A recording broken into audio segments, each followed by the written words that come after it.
Ayan, magandang gabi po sa lahat ng mga nanonood ngayon, mga live viewers natin, at sa mga supporters. Ito pong ginagawa natin ay napakahalaga sa ating pong pamunuan ng Team Kalinga. No? So, guys, kung muna tanungin sila bago kayo manumpa, dahil narinig na ninyo lahat ay sa ating presidente, kay Kuya Val, mga rules, at iba pang mga panuntunan. So, isang tanong, kayo ba ay talagang decided na sa inyong panunumpaan ngayong gabi o hindi pa? Kasi kung pwede na naman umatras pa, di ba, Pres? Si Ate Rose. Oo, hindi. Hindi kayo umalis. Tuloy po. Tuloy. Tuloy? Tuloy daw. Sige, dyan ka. Tuloy Tuloy. din. Si Kuya. Tuloy po. Talagang rin mag-surrender ito. Dati pa si... Tuloy po ang nasimulan. Okay. Ay... Kuya Jose. Tuloy na tuloy. Ayan. Wala kang trasan. O, kuha makina po si Leo. Dapat may himili pa ito ng dugo. Sumpaan. Okay, sige po. Tayo ay manunumpa sa harapan ng libo-libong tao. Ngayon, at sa harapan ng Diyos, itaas natin ang ating kanang kamay at sumunod po kayo sa aming sasabihin. Hindi ka nakasama. O sige, ako si Jose. sabihin ko ang pangalan.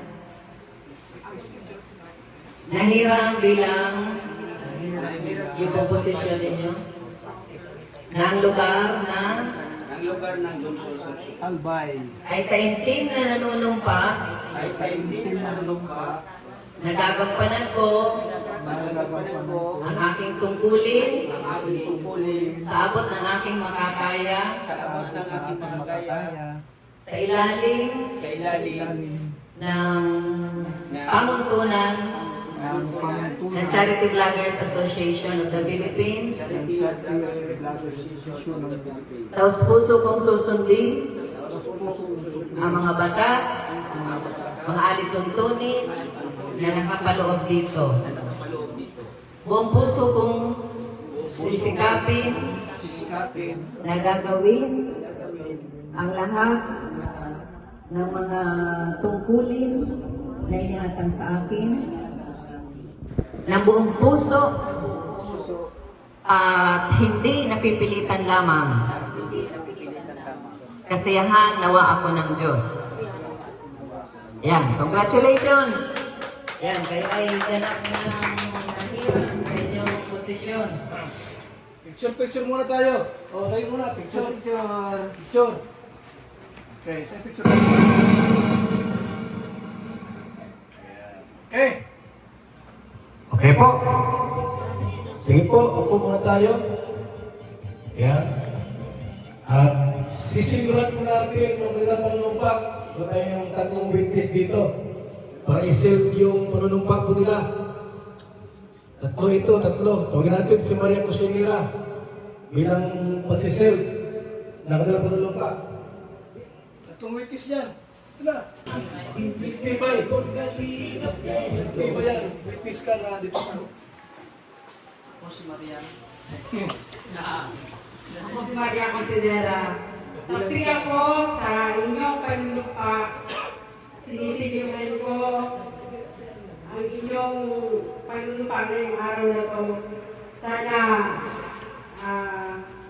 gabanan nyo ang inyong mga tungkulin bilang mga ambassador, deputy, sa ating mga landipan.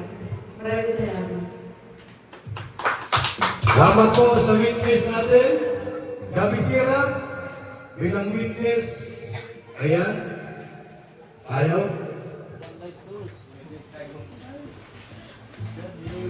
Ayun, magandang gabi, no? So ako si Gabi Serra, saksi ako, no? Bilang isang Kalinga Partners, sisenyuhan ko ang tungkulin bilang ambasador deputy, o ano yung isa? Scouter.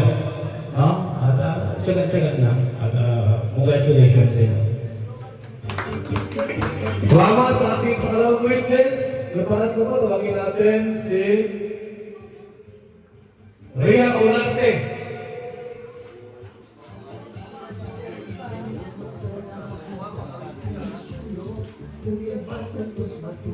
Ako po si Rhea Olarte at ako ay naging witness sa inyong panunumpa.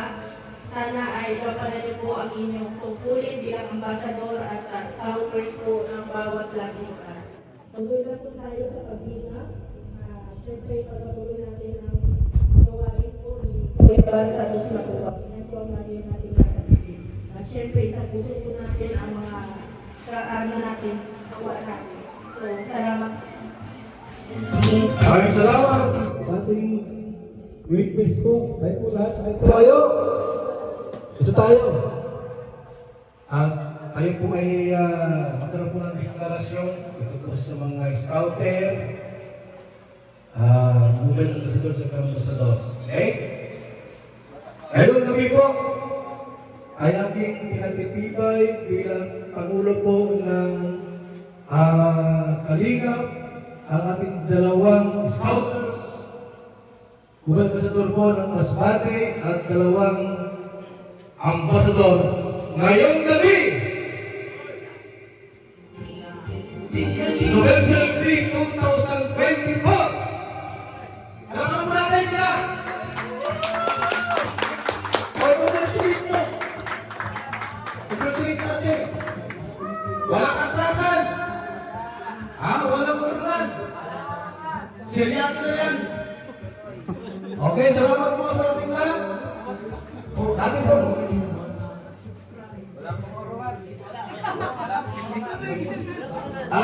Interview. Closing remarks, David. Kung sabi ko, yung panalangin nila. So yan po, magandang gabi po sa inyo lahat. So bago po isimulan ang aking talumpati, ilalagay muna natin sa isang tawag nito, kwento. May grupo ng mga monghe. Alam niyo mga monghe. Mayroon isang monghe na naghiram ng bike sa kanilang profesor, Alivia. Pinahiram. Yung isang monghe naman, nakita niya na pinahiram, naghiram din siya ng bike. Tubalit datakwat, hindi siya pinahiram ng leader. Ngayon, nakatampo siya sa mga kinalog niya kasi bakit namimili ka ng tao? Yung isang kasama natin pinahiram niyo, ako hindi ko pinahiram, ano pinagkaiba? Pinag-iwanagan sa ngayon ng leader. Dahil hindi kita pinahiram, at pinahiram ko yung kasama natin dahil may tiwala ako sa iyo na maiintindihan mo. Ngayon, yun naman ang sinasabi ng ating leader, si Val Santos Matuwa.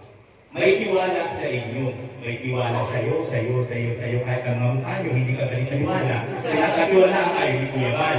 Di ba? Ang tiwala, mga kabayan, napakahirap. Parang San Clotis lang sa siyan, napakadaling ilabas, pero napakahirap ibalik. No? Amen ba? Naniniwala pa kayo? So ngayon, ang tiwala, ingatan niyan, dahil napakahirap po yan. So, ibihirap po sa isang taong bibigyan ng pagkatiwalaan. No? Huwag sisirain ang tiwala kasi napakahirap po talaga lumabas. And I thank you. Ano po yun? Kulang pa. Nakita kita yan. Sarap na. And I thank you. Kuya Val! Sa ating lahat. Ano sila yung congratulate natin dito ating mga bagong ambasador at scouters. Yan. Congratulate po.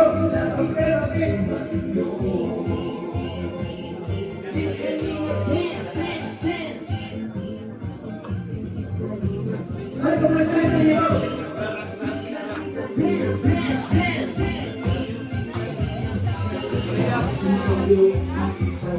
Kasi ng mabuting Diyos na mahabagi aking mga kahilap supporters, OFW mga subscribers, huwag nang Okay po. Sabi po last word po, announcement tayo, announcement. Muna kayo. Announcement po tayo. Okay? So lahat ng ambasador po ay kumuha na po ng passport. Mga kasama ka na, ambasador ka na. Sapagkat ay may pumunta ng India.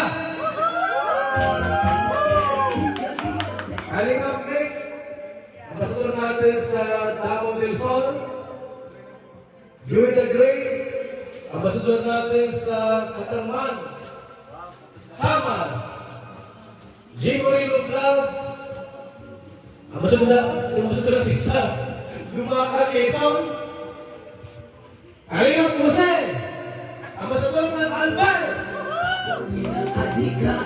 Tatay Popsi, ambasador ng Donsol.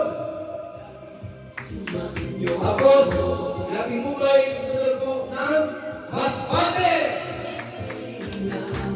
Kapagkatali po ay mayroong chapter sa India. Ano? Muna kayo. Mikos na yan! So yan po ay ano natin, project natin dito. May passport ka na! Ikaw, kumuha ka ng passport. Meron passport? Meron ka ng passport. Ayan po ha. Sapagkat po, ating po palawakin po ang ating mga landing pads. Ano po ang pakay ng landing pads? Tulad dito, pag may mga kalamidad po, may landing pads. Doon mag-repack ng mga bigas, grocery. Ang purpose ng landing pad sa Albay, para yung pag nagputok yung mayon, mayroong lugar. Dulsol, ganoon din. Sa Dumaca po, pag may mga calamity, may ganito, lahat. At sa ibang bahagi po ng ating bansang Pilipinas. Tawa po, ang landing pad ay magkaroon pa sa ibang bahagi ng ating bansa. Probinsya po, kahit saan dyan, ay magkaroon po ng Kalingap Landing Pad!